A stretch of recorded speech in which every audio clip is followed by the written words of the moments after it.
बात करते हैं राष्ट्रीय गीत वंदे मातरम पर छिड़े सियासी घमासान की।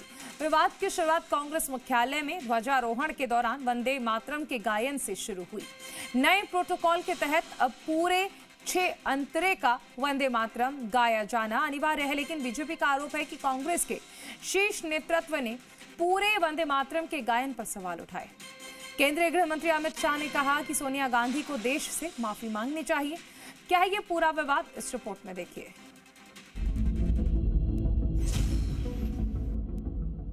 वंदे मातरम पर सियासी बवाल मचा है। बीजेपी कांग्रेस और वंदे मातरम के अनादर का आरोप लगा रही है। गृह मंत्री अमित शाह सोनिया गांधी से माफी मांगने के लिए कह रही हैं।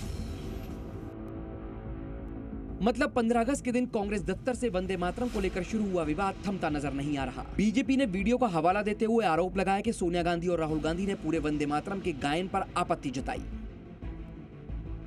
विवाद गहराता ही देश के गृह मंत्री अमित शाह मैदान में उतरे। शाह ने याद दिलाया कि वंदे मातरम के 150वें वर्ष के अवसर पर लाल किले के प्राचीर से प्रधानमंत्री नरेंद्र मोदी ने इसे नई ऊर्जा दी, लेकिन कांग्रेस ने वोट बैंक के लालच में वंदे मातरम का अपमान किया। सोनिया गांधी को इसके लिए देश से माफी मांगनी चाहिए। सोनिया जी ने कांग्रेस अध्यक्ष को गान रोकने का कहा। हम सब टीवी पर देखते रह गए। सोनिया जी, 140 करोड़ की जनता आपको देख रही है। आपके द्वारा किया गया ये पाप इस देश की जनता कभी माफ नहीं करेगी, कभी माफ नहीं करेगी।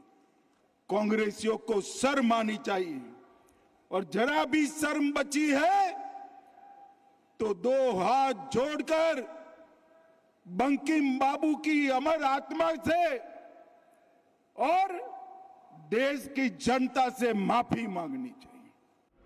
इतना ही नहीं, बीजेपी ने आक्रामक रुख अपनाते हुए सोनिया गांधी और राहुल गांधी से 5 तीखे सवाल पूछे हैं।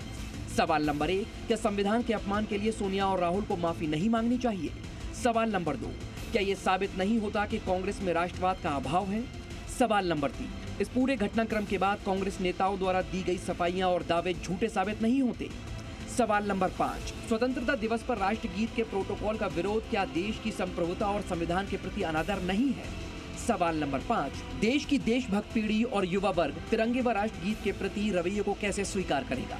अगर आपके मन में आयोटा ऑफ देशभक्ति भी है तो आपको 24 घंटे में देश के करोड़ों लोगों की जनभावना का अपमान करना, स्वतंत्रता सेनानियों का अपमान करना, इस देश के संविधान का अपमान करना, इस देश के तिरंगे के अपमान करने के लिए इस देश से सार्वजनिक रूप से माफी मांगनी चाहिए।